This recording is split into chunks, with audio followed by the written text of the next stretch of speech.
You're listening to Cinematic Adventures, proud member of the Misfit Faction Media Network. Good morning, Vietnam!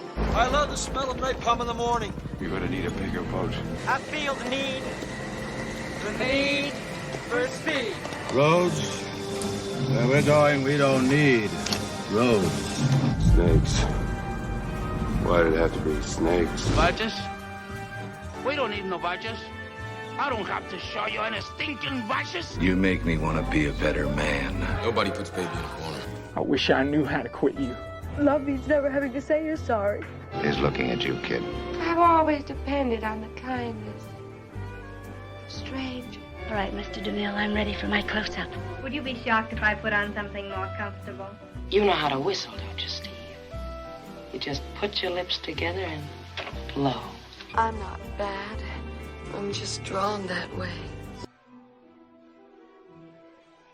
Hello, everyone, and welcome back to Cinematic Adventures, to a delayed episode of Cinematic Adventures. I know it's not our usual Bat Time or Bat Channel, but we're so glad that you guys can join us. If you're taking us on the go, you can find us on Podbean, Apple Podcasts, Stitcher, Spotify, iHeartRadio, and basically anywhere you listen to podcasts, including our website, themisfitfaction.com.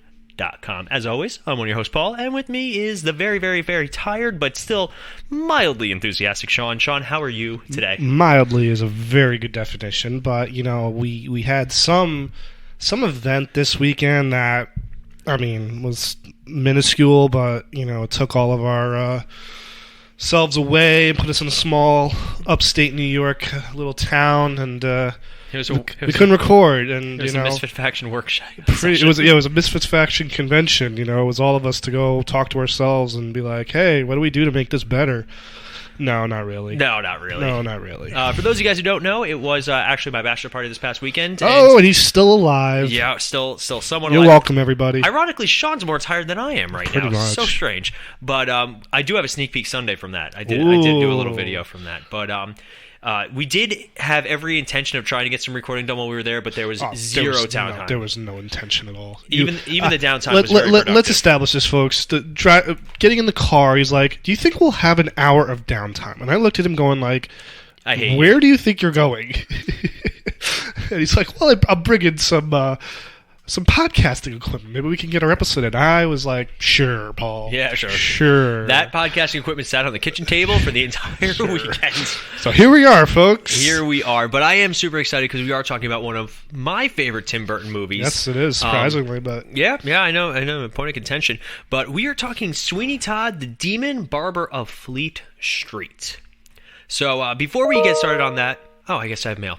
But before we get started on that, we did want to very quickly just pay a little tribute to Norm Macdonald passed away about a week ago. That was just came out of the blue, and 61 years old, and it came out that he'd been battling cancer for over 10 years. Crazy. And even like his closest friends and family did not know he was sick, and it's sad that a death has to really show people just how talented someone was. Mm-hmm.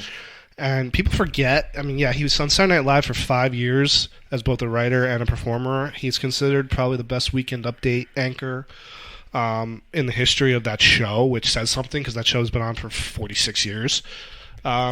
He's a huge friend to any comic out there, David Letterman, Adam Sandler, Howard Stern, just a truly funny guy. And for anyone who does not know a lot about Norm Macdonald, just YouTube, just type in Norm Macdonald SNL, and you'll get his Weekend Update. You'll get him on Celebrity Jeopardy playing Burt Reynolds. Oh, he did a good job with that. You'll get him playing Bob Dole back during the Who's Bob Dole? You don't know who Bob Dole is? We're 90s kids. We know Bob Dole. But now, Norm Macdonald, for me, I was never a big Saturday Night Live fan, and I'm still not. If it's like one of those important episodes. I'm more YouTube Saturday Night Live than I actually watch it live. Now, do you have a Norm Macdonald movie that you like? I mean, he had his one starring movie, and that was Dirty Work was probably his most memorable movie. I know you're a big. You showed it to me once, and it's funny, but I always felt Norm Macdonald's again. He's better as the supporting. He needs a good cast. He needs a good cast around him. He's cameo. You see him in a bunch. I mean, he was in Billy Madison, Family Guy. He's the original voice of Death, and I missed that he never played Death again. You know what he's on? That they did film his final stuff for? The Orville. Ah, okay. He plays like a yeah. He's like gelatinous great blob. friends with Seth MacFarlane. Yeah, which I love hearing things like that. Yeah. That's always a good time. So I mean, movie wise, I don't really have like a movie I turn to. Again, it's more just his work on SNL. I mean, yeah, I was watching just a 30-minute YouTube video of all his Weekend Update jokes on O.J. Simpson. And it's just, I mean, he just was no holds barred, and it was great. So, rest in peace, Norm Macdonald. And again, for anyone out there who does not know enough about him, just YouTube. YouTube's a great thing. It really is, because it really can just show you stuff that you'll never find on regular TV. And for those of you guys who don't know, the very first YouTube video was somebody at the zoo. That was the first YouTube video ever. But, so we're going to jump into a quick break, and when we come back, we are going to break down 2007's Sweeney Todd, the Demon Barber of Fleet Street. But first, a quick break. Hey guys, today's episode is brought to you by Raise Energy Drinks. Raise is a proud member of Rep Sports, and if you guys are looking for a little extra kick during your day, whether you need to tackle a workout or you need to get over that afternoon slump, you can always check out Raise Energy, and if you get to checkout and you enter the code CINEMATIC, not only will you be getting a 15% discount, but you'll also be supporting the network. So that's Raise Energy with Rep Sports. Code is CINEMATIC, CINEMATIC.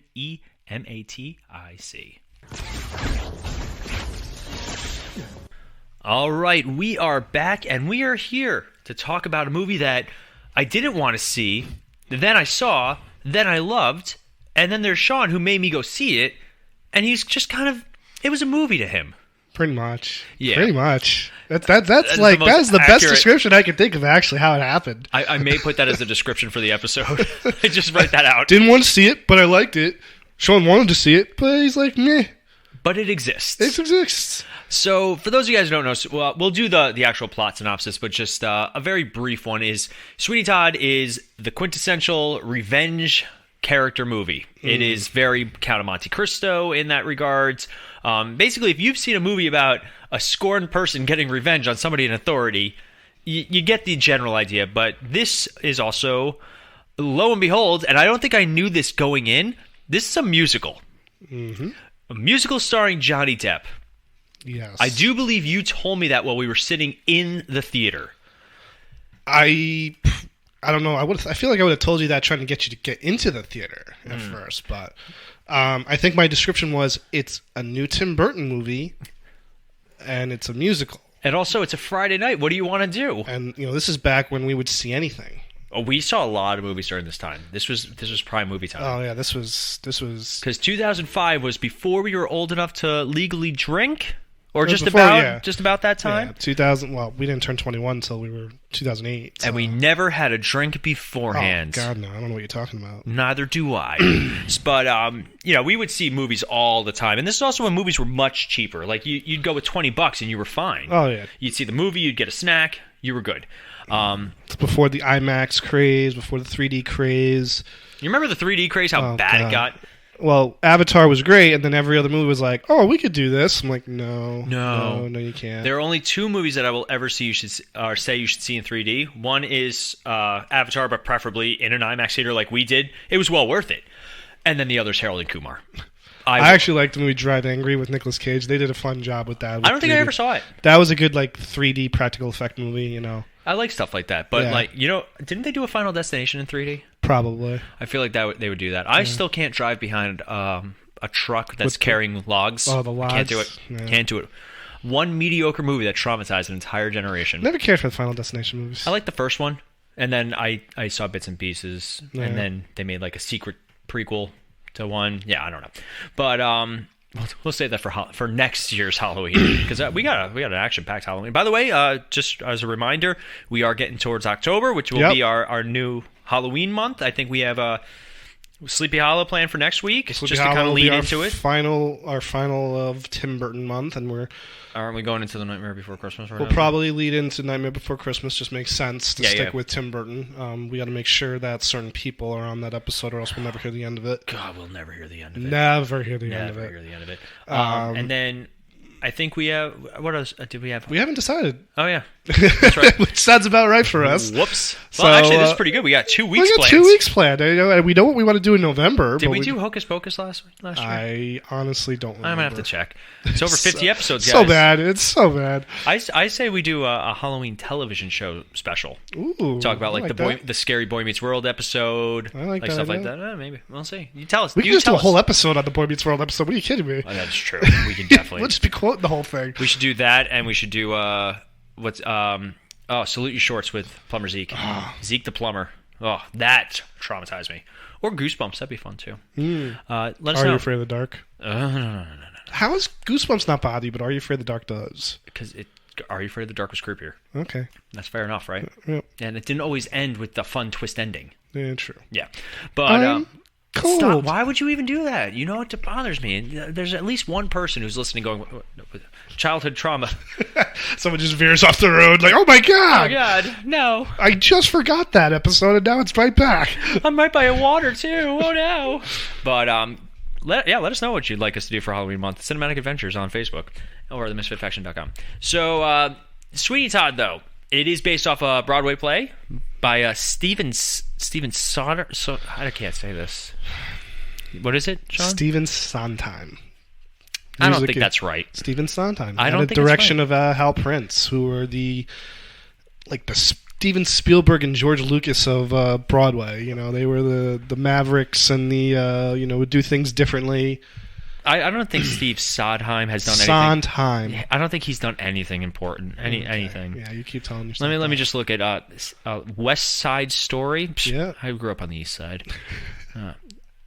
I am just playing. I do really enjoy his work. But Paul's an East Side kid. Okay, I know, right? East Side of San Francisco. East Side, West Side, you what? But by the way, we did get a new West Side Story trailer. We did. I'm so excited. I'm excited, but wow, there's a lot of pressure on Spielberg for this. Yeah, but if you're gonna put pressure on somebody, that is a movie you don't want to remake if you don't think you're going to be anywhere close to it, because that to me is one of the best movies ever made. That's fair.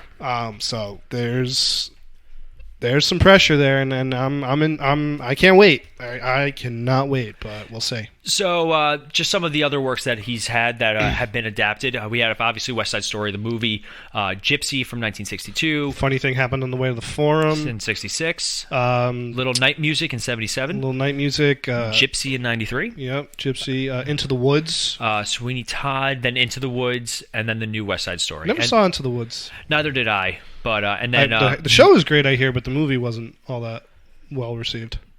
Nah, that'll happen.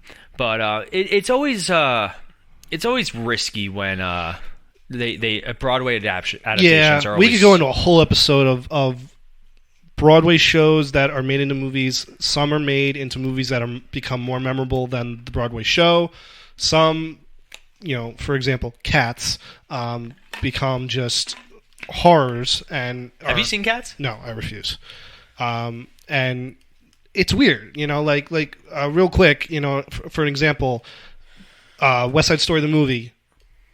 West Side Story the show was not a huge hit. Mm-hmm. It took the movie for West Side Story to become the amazing work that it is today. Sound of Music the show, was okay, well received, but I didn't even know it was a show. Oh, you didn't know Sound of Music? No, in more recent years, yes. And when then I was young, the movie comes out, and the movie is a global phenomenon. So, but then you get something like Rent, which was a global phenomenon on the stage. The movie comes out, and it's kind of like, it was still good. It was good, but it didn't even come close to the thing I like about Rent is they got a lot, almost all the original cast. And most of the time, you see when a movie comes from Broadway to the movie screen, you get a big star to play a role, and you could say that this is somewhat similar. With Sweeney Todd, you get someone like Johnny Depp, who in 2007 was at the height of his stardom. I mean, this is 4 years after Pirates of the Caribbean, which propelled him into just superstardom, and now you get him with his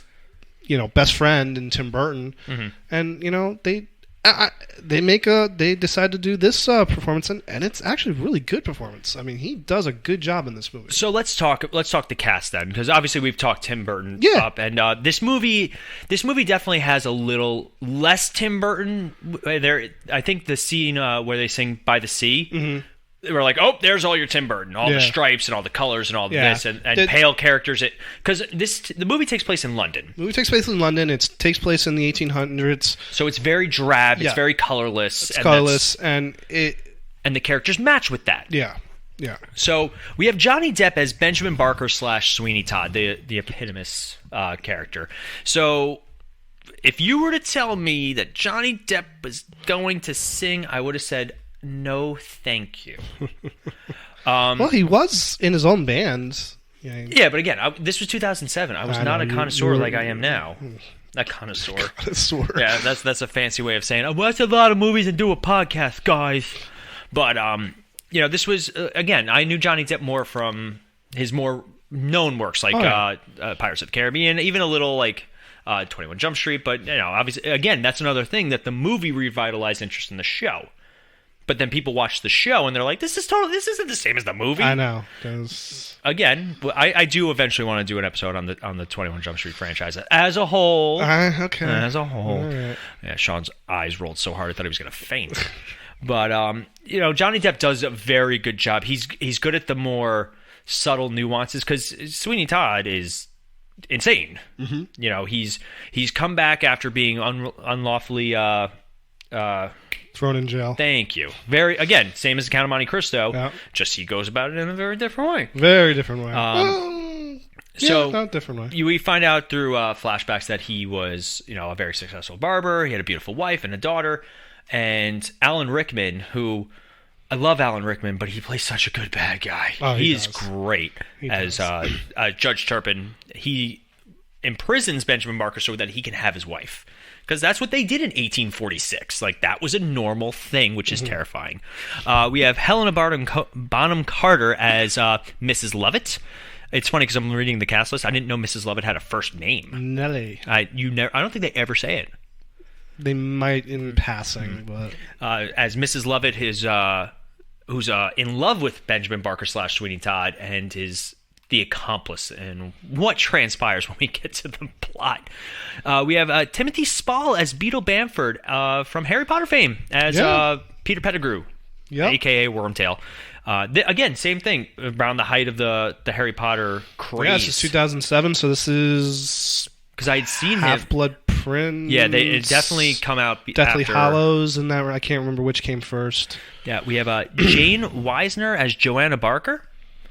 We have this one was the most surprising. And I think you told me about it again right before we saw it. Like, you were like, this guy's in it. I was like, Borat?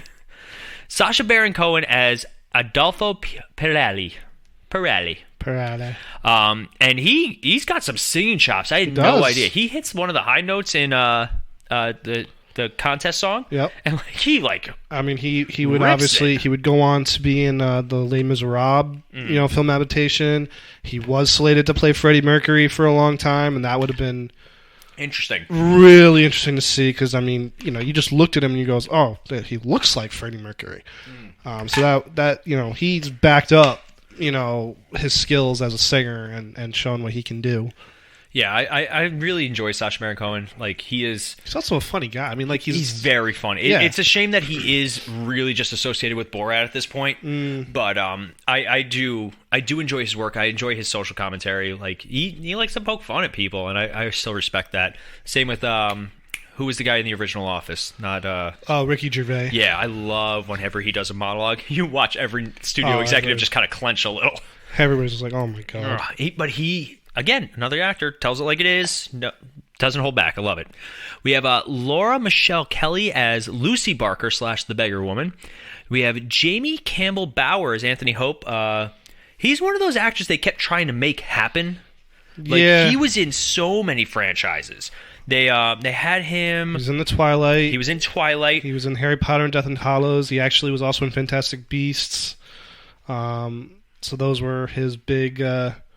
performances, but honestly, since then, I don't think he's really done much. Yeah, he's Sweeney Todd was his first big thing. He was in Rock and Rolla, which I've heard great things about. I've never seen. Twilight, Winter and Wartime, I've never seen. Harry Potter and the Deathly Hallows. He was in only part 1 too. Yeah. London Boulevard, Anonymous, More Twilight. The Mortal Instruments. I remember that was like supposed to be his big vehicle. Legends of the Lost Treasure, Crimes of Grindelwald, which I still have not finished. I keep stopping. He's going to be in the next season of Stranger Things. And you know what he was in that I really liked, but they canceled? Camelot. He played King Arthur in it, and it was really good, but it was just super expensive. And this was before like they were spending $25 million per episode on some of these shows. Game of Thrones and shit. Game of Thrones, and now the Amazon Lord of the Rings are saying The Witcher, like all these shows that they're spending millions of dollars per episode. It's crazy. Yeah. So, and then Ed Sanders as Toby, or Tobias Ragg, on the nose kind of. That's another guy who I haven't seen him do anything since. Let's see, more music stuff. There's a lot of musical talent in this movie. Even Johnny Depp, like as much as I like to bust chops, he's fantastic with the singing for the most part. He's definitely a little bit more reserved than some of the other. I think the best time is when they do Johanna, and Jamie Campbell Bower's like really like, because he's like a traditional singer, belting it, like giving it his all, and Johnny Depp's holding his own, but. Let's see. All right, you want to jump into this? Do you have any fun trivia for this first, or you want to just plot it? Just plot it, I guess. Let's just plot it. So the movie opens up in 1846 with Benjamin Barker, who's now by the name of Sweeney Todd, arrives in London, accompanied by Anthony, the sailor. We find out that he was cast adrift. So I think does he escape the jail? Do they not specifically say it? I don't think they specifically say it. I just think they specifically say that he was rescued by the ship that Anthony was on, because Anthony saw him. Yeah. Like he was the one who spotted him. They become, he thanks him. They become relatively friends on the ship. Mm-hmm. And we get the backstory behind Benjamin Barker, where he retails that he was wrongfully convicted for a crime that he didn't commit, and he was sent to jail. Like. Yeah. Not cool. By the corrupt Judge Turpin, and all because he was really into Lucy, Benjamin Barker's wife. So that's why I think that he actually just escaped the jail, and that's why they found him in the water. But again, they don't specifically say it. Yeah. He returns to his shop on Fleet Street and above Nellie Lovett's meat pie shop, where she sells the worst pies in London. What a great opening intro to a character. Song. Yeah. And excuse me. Lovett tells him that once he was exiled, Turpin raped Lucy, who then poisoned herself with arsenic, and now their daughter, Johanna, is Turpin's ward. Now, let's talk about that really quick, because they showed the visuals with it, and you see that, Lucy...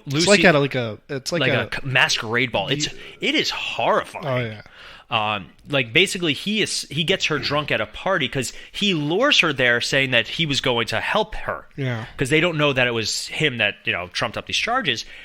And it turns out to be like a giant masquerade ball. Like they're all wearing like plague doctor masks and stuff like that. And she gets drunk and he assaults her in front of every person there, and they all just sit there and laugh. And afterwards, apparently, according to Mrs. Lovett, she poisoned herself and died. Yeah. So... Now Joanna's Turpin's ward, and Todd vows revenge, and he reopens his barbershop after Mrs. Lovett, who is totally into him, presents him with his razors. Those razors are so cool. Yeah. The silver, I think they're silver, right? Silver straight razors. Now, you and I have both gone for the old barbershop shave. I find it very uncomfortable and sometimes a little terrifying. Oh, it's scary as heck, because one false move and you're squirting. Oh God, you're squirting some blood. Yeah, no, thank you. Especially after watching this movie. So in the meantime, Anthony's traveling around and he catches Johanna in her window and immediately falls in love with her. In the actual musical, there's more to it, but so he falls in love with her, and the judge's assistant, the Beadle, notices him, stalking outside the window. And they invite him in, and they end up beating the shit out of him and throwing him out, going, "You'll never get Johanna." And he's like, "No, I'm gonna. That's the woman I'm gonna marry." And I'm like, "You saw her from the window, homie." And he finds out from the beggar woman that's been wandering around looking for alms that that's Johanna. Now, we don't know it at this point, but the beggar woman's actually Lucy. In the spoiler. Yeah, I know, right? In the play, she's even crazier. And she's like a prostitute, and like all of her songs involve graphic detail about her giving herself to other people. Like I listened to the original Broadway cast. The original, what was the first song? No Place Like London. Yeah. And she does an entire segment in there where she's like, how would you like to push me crumpets? I'm like, what? Oh my God, what's happening? Like, so long. There's like 42 of these euphemisms. So Anthony's now enamored, and he wants to, marry her. And Todd's business is not doing well. He needs to get attention in order to get the judge there, because that's what his goal is. His goal is to get the judge there so he can extract his revenge. So during a public shaving show, because that's a normal thing in 1846. Oh, God. I would love to see those come back. I know, right? We have a young man by the name of Toby, who in this adaptation, he's just a kid, a kid that's been taken in. 11, 12 years old. In the original play, he's a full-grown adult, and just a simple, I guess was the term back then, a simple person. And he's doing this whole presentation about this miracle elixir that Pirelli's created, and Sweeney Todd and Mrs. Lover are like, this is terrible, it smells like pee. That's all their insult is, it smells like piss. But, shampoo, crap. But, so Pirelli comes out, he's like, what are you guys talking about? I am awesome and you suck. So Sweeney Todd challenges him to a shave off, and he puts up his razors as collateral, like my razors against, 5 pounds or whatever it is. And the Beatle's there watching, and he asks the Beatle to be the ref. So Pirelli does this extensively long song number while Sweeney Todd's just slowly taking his time, and then it's like, shh, shh, shh. Yep, he hits the high note, and Sweeney Todd's just like, and the guy's like, and he wins the contest. He impresses the Beatle, who says, I'm gonna, tell the judge about you. You're a pretty awesome barber. And Pirelli does give him his money from a little purse that he carries around. Now, this is where it starts to get even more interesting. So a few days later, Pirelli shows up at Todd's shop with Toby, and he gives away that he is actually Benjamin Barker's former assistant by the name of Davy Collins. And he recognized him because of the razors. Now, 15 years will make any person look so much different than what they are. You don't remember. It's hard to remember somebody after 15 years, even if you knew them so well. So Pirelli's like, I'm going to tell everyone unless you give me half the money you make. And Sweeney Todd beats him up with a tea kettle, basically. Hides him in a trunk, and then takes his purse. So eventually he does slit the guy's throat, and Mrs. Lovett takes in Toby. So Toby's now working at the shop, eating terrible pies. So after he gets... so Judge Turpin decides he wants to marry Johanna instead. Who's 15 and his ward? I don't like it. It's creepy. But 1846 London. Things got away with. Oh, God.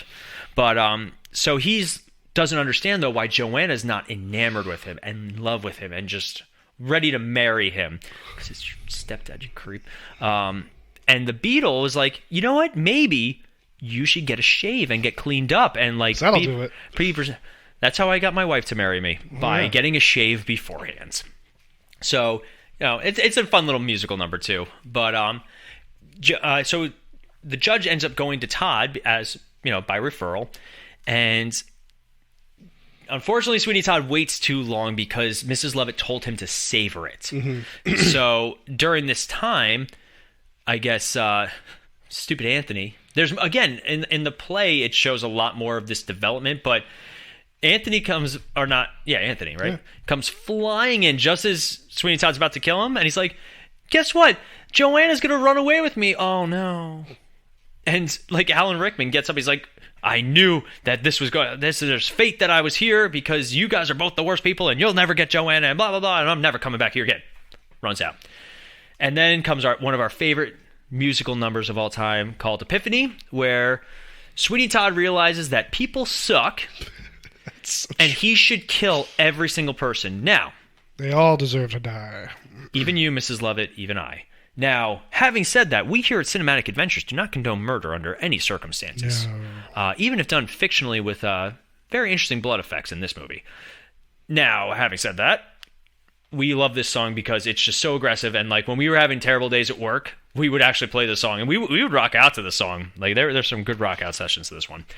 So Todd decides he's going to take revenge on the entire world, and Mrs. Lovett gets the idea that all the victims should be baked into the meat pies that she sells because one of her competitors down the street has been using cats, and business has been booming.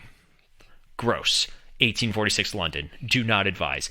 That's why I hate time travel movies where they like go back and it's like, wow, everything's great. No, it wasn't. Well, it depends on where you go. Most realistic time travel movie ever? You ready? Or at least for the character reaction? Black Knight with Martin Lawrence. Because he goes back in time and he is miserable with all... That's like medieval time. I know. Like a kid in King Arthur's court. It's a hamburger. He makes a Big Mac. Yeah, that's great. It's not a Big Mac because they couldn't get the endorsement. No. So they decide that now they're going to kill everyone and bake pies, and they make a special barber's chair that drops people into the bakehouse after he slits their throats. Now, Anthony's out searching for Johanna, and we find out that the judge sent her to an insane asylum because that's a logical reason. Oh, absolutely. Yeah. 1846 London, man. Like, you could just send your oh, they're crazy. Well, okay, we're going to take them. And then they set them up by hair color. So eventually, Anthony does find them, and business is doing fantastic for Mrs. Lovett and the pies and barbershop. We do find out that Sweeney Todd will not kill anybody with a family, though. Yes, that is his one. It's one caveat. Yeah, Mrs. Lovett is over the moon and just so happy, and she tells Sweeney Todd that she's going to marry him, and he's just like, I don't care.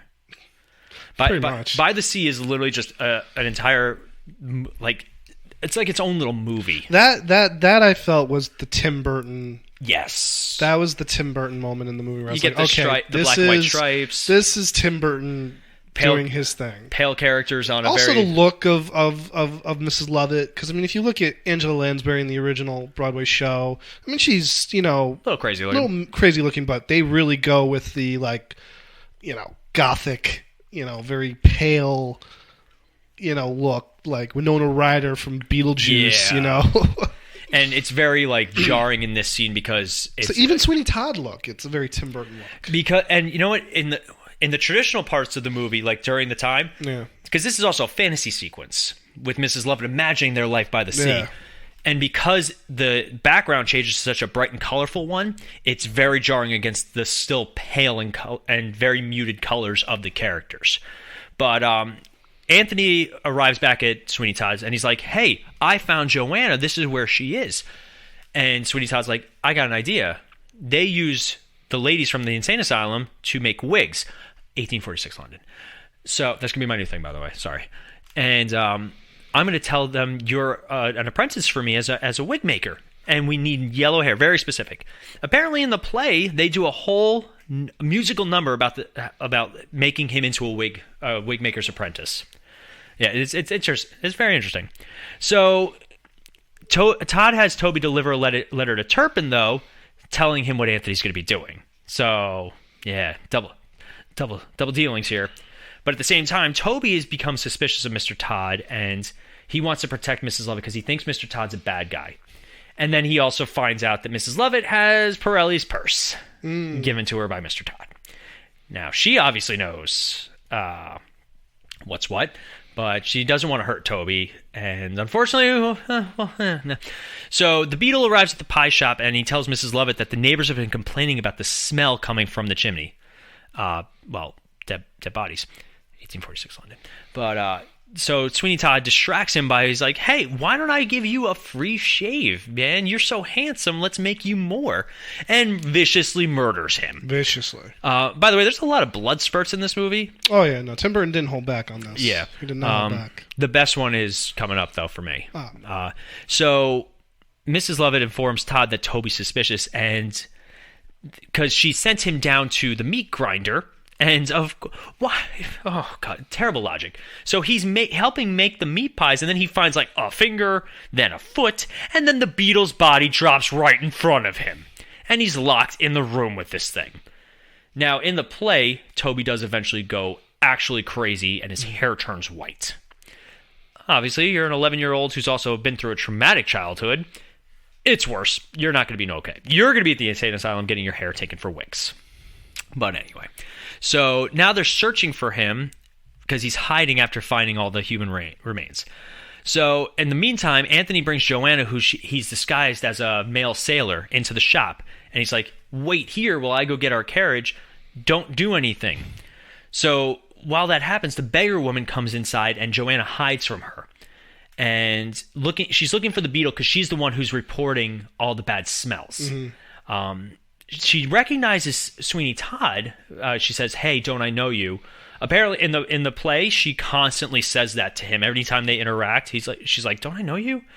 And he kills her. And it is, as far as death goes, it's a very interesting aesthetic because he does a quick swing and the blood just waterfalls down.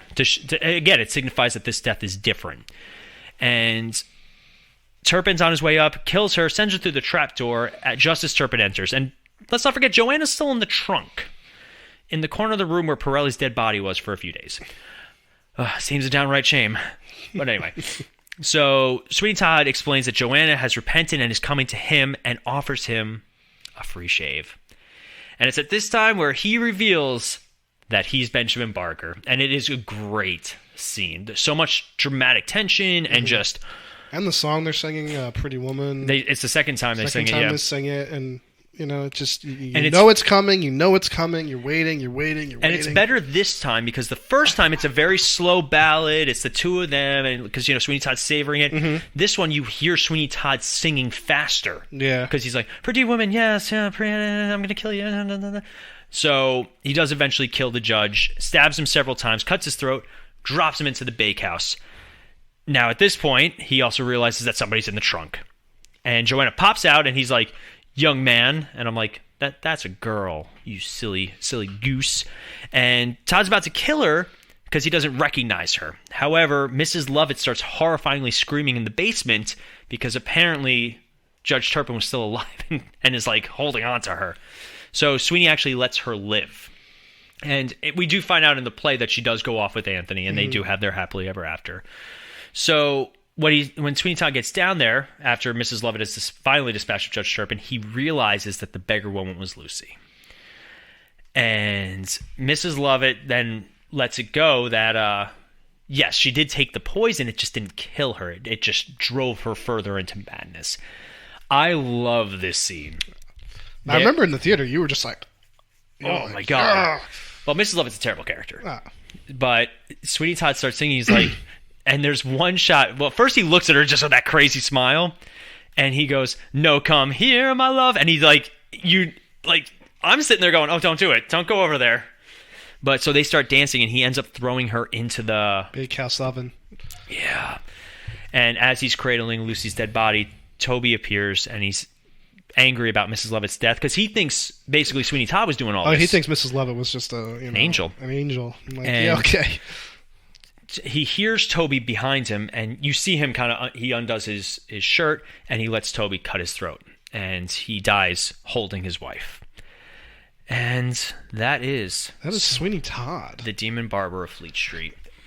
Okay, so let's real quick, so you went into this movie very apprehensive, as I recall. Yes. But you came out of this movie going like, oh my God, that was awesome. What did it for you? I think it was the unexpectedness of the music and the soundtrack. And I had not known anything about Sweeney Todd. I do enjoy musicals for the most part, but I never followed them. I'd seen Rent and I'd seen stuff like that, but mostly I'd seen them. It's weird. Like when we were younger, all the Broadway shows we went to, we saw Beauty and the Beast a lot. We saw a lot of the Disney stuff. We grew up in the Disney on Broadway time era. Yeah. Or we saw, Grease was another one, but I had already seen the movie. Well, yes. Again, another thing where I think the movie's more popular than the actual show. Very different. Yeah, very different. From the show. And then there's Grease 2, which is just a cinematic classic. Oh, absolutely. Yeah, cool writer. So, for me, I was very used to seeing a play on Broadway that I had already seen the movie. Mm-hmm. And for the most part, the Disney stuff is very similar to the movie. They don't take a lot of liberties. No, they had a couple songs here and there. Yeah, Tarzan was really good with stuff like that. Mm-hmm. Lion King too. I mean, there's some songs in the Lion King that are not in the movie. Or Aladdin, where they actually used the song "Proud of Your Boy" that was supposed to be in the movie. Yep. So for me, it was rare at the time for me to see a movie based on a musical instead of the other way around. Mm-hmm. Like normally I had seen the movie, then seen the musical, and I was like, "Oh, I like the movie better because I'm a dumb kid." No, I'm just kidding. But that's just the way we saw it. For me though, seeing this, I was like, "Wow, this was way better." Because I love a good revenge story. The Count of Monte Cristo is one of my favorite books and movies. Mm-hmm. Like Jim Caviezel before he was Jesus. Caviezel? Is that it? Caviezel? The guy from the first one? And Henry Cavill. Henry Cavill. Young Henry Cavill is in that movie. Cavill. But this movie really, and it gave me the idea that Johnny Depp has more acting chops than I realized, because I wasn't familiar with him at the time. I really knew him just from Pirates of the Caribbean. And unfortunately, say what you will about Pirates of the Caribbean, by the third one, I was done with Captain Jack. He's one of those characters that everybody was parodying and everybody was doing, and then we saw, what was it, Epic movie? Oh, one of them, yeah. Yeah, one of them had and that was the thing. Well, it's such a perfect role to mimic. I mean, but I went into this movie, I couldn't wait for this movie. Mm-hmm. I mean, I obviously, as we said numerous times, I'm the one who convinced you to go see it. I had not seen the show. The show's only been on Broadway, I think, once or twice in our lifetime, and I haven't gone to see it. I would love to see it live on Broadway. That would be interesting. But I'd seen the Turner Classic Movies every now and then shows a filmed version of the Broadway show with Angela Lansbury. It's also completely on YouTube. It is? Okay. Yeah. So I've seen it. So I've seen the show, just not seeing it live in person. So I knew the plot, I knew the songs, I heard most of the songs before, I was a big fan of Sondheim, and I was like, Tim Burton doing a musical. I was very intrigued by that. I was like, okay, this is right up his alley, I could see this, and then Johnny Depp, okay, I could see that, Helena Bonham Carter, was in every Tim Burton film at that time, so I was like, okay, I'm on board for this, and we go, we see it, and the movie's very good. It's very well done, beautifully shot. The singing, the acting is great. The music's great. The movie ends, and I'm just like, I liked it, but it didn't blow me away. It didn't. It's not a movie I can go back and be like, okay, I got to watch that again. I didn't even get to watch it before doing this. I kept meaning to okay, I got to watch this. I got to watch it. It's just something about this movie is do I really need to? Nah, I don't. I'm good. I don't know why. It didn't blow me away as a movie that I can go back at any time and be like, I want to watch Sweeney Todd.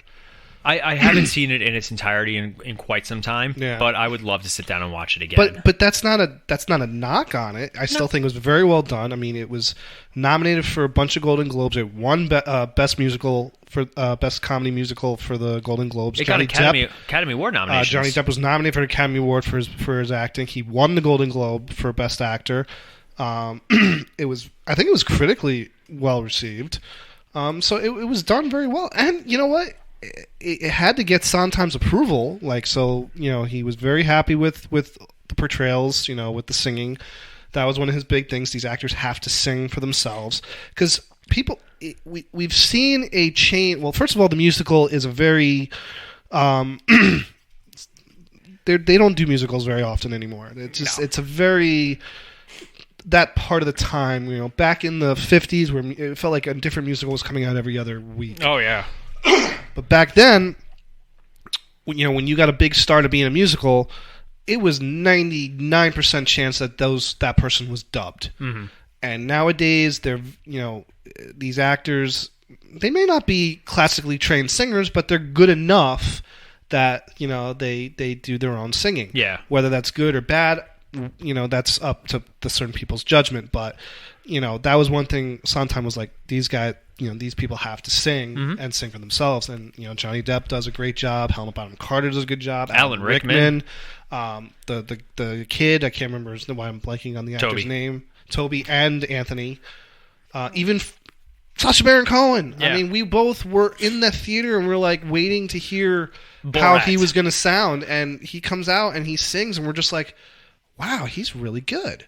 Because, that's all he was known for at the time was Borat or Talladega Nights. You ready for this? I'm actually really upset about this. I'm so sad that I know this.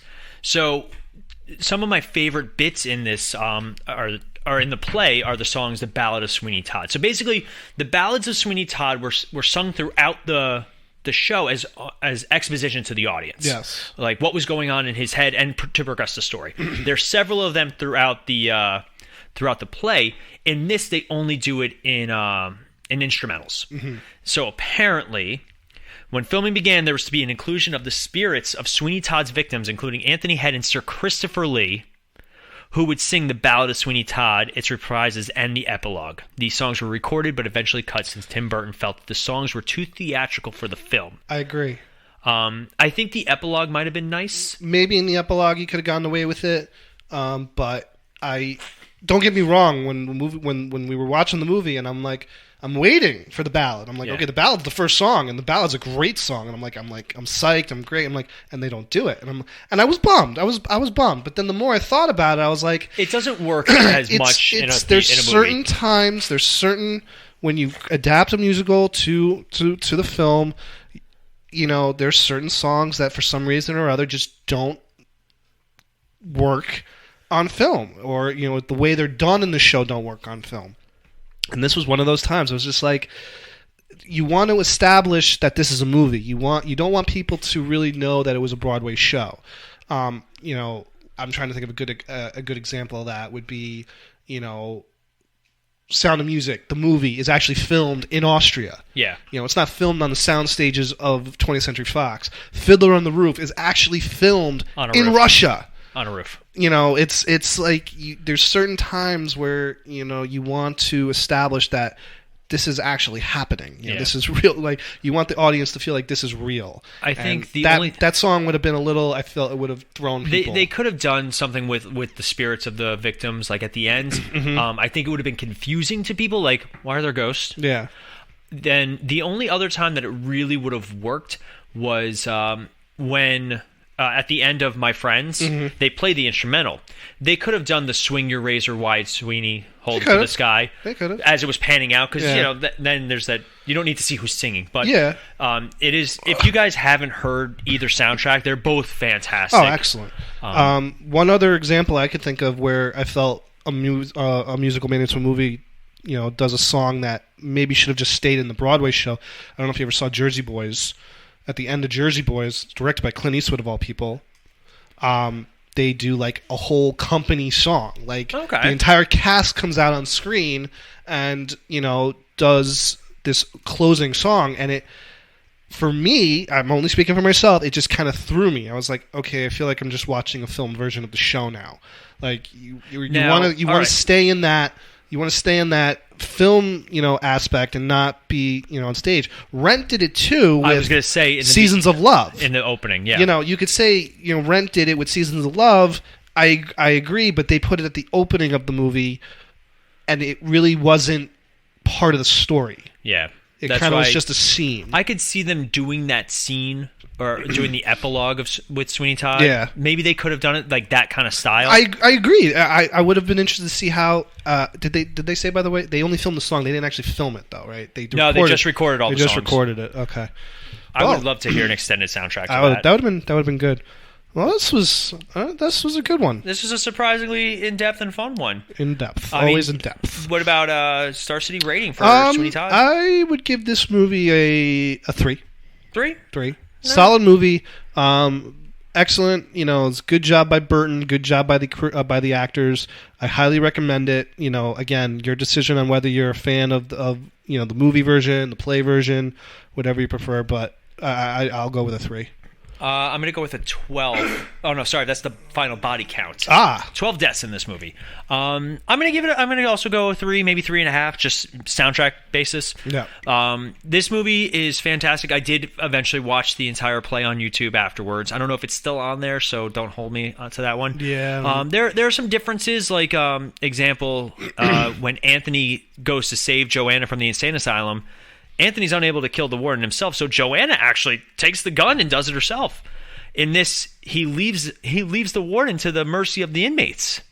So she takes a much more passive role. So like there are some mild changes, but for the most part I really do enjoy the movie. I think it's aesthetically it's awesome. The music is fantastic. It was a pleasant surprise for me. Mm-hmm. So I'd say 3.5.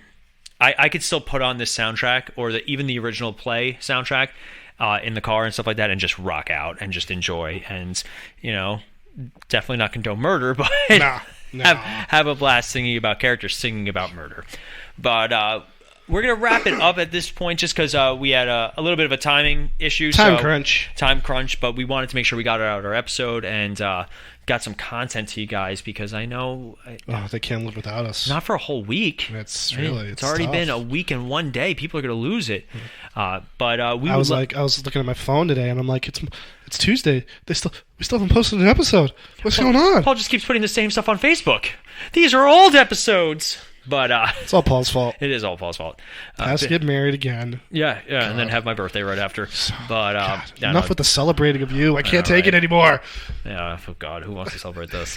But surprised my wife's married. Oh, it is. Wait a minute, it's your birthday. It is my birthday. Happy birthday to Paul. Thanks, man. Welcome. Join the club. 12.5. 34-year-old club. I love it. I'm 12. You're 12. I am 12. What does that say about Melanie?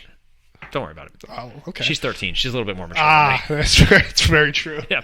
So we would love to hear your thoughts on Sweeney Todd, The Demon Barber of Fleet Street, or what some of the movies you'd like to hear during Halloween. Yeah, definitely start giving us some ideas as we have to actually go back and look at what we talked about last year. Because you guys did Hocus Pocus again. We did. We don't remember. We know we did not do Nightmare Before Christmas because we again, had to wait for certain people that never did it, and this time we have to establish that they're going to be able to help us with this. Right. But we'd love to hear from you guys. The best way to do that is on Facebook, Cinematic Adventures, or The Misfit Faction. You can also find us on our website, themisfitfaction.com. There you'll find links to all of our different podcasts. Basically, anytime you guys listen to one of our episodes, if you can leave a like, comment, subscribe, share, whatever it is, any sort of interaction really helps us out and helps the show grow. You can also find us on YouTube, The Misfit Faction Media Network, on Instagram, The Misfit Faction, where you will find Sneak Peek Sunday involving some footage of my bachelor party. And by he says some, he means very little. It's not that much. We didn't really record too much. Nah. I think I saw the camera once. Yeah, the GoPro was a little weird while we were on the boat. But, spoilers. We're on a boat. Melody kept saying, why didn't you guys send me videos of you guys singing that song? And I was like, oh, dang it. Missed opportunity. Melody, you got to give us ideas like this. Right? So we can't come up with this stuff on our own. Yeah. So, thank you guys for listening. Thank you guys for tuning in. We do appreciate it, and we can't wait to hear a little bit from you guys about what you want to hear. Yeah, I'm looking forward to Sleepy Hollow next week. Sleepy Hollow next week with Johnny Depp in a Tim Burton movie. Oh, my God. Deja vu? The whole month, basically? Oh, God. Wow. Have we done a Tim Burton movie without Johnny Depp so far? We did Batman Returns. Dang it, that's an immediate response on the very first episode. And then it was Ed Wood. That's right, we did Ed Wood. And now this, and then Sleepy Hollow, which I'm going to have to rewatch. Yeah, me too. Yeah. But I'm going to be much more happier to watch that one. I know you will be. I love that movie. But thank you guys for listening. As always, I'm Paul. And I'm Sean. And we'll be back next week with Sleepy Hollow. Happy birthday, Paul. Thanks, man.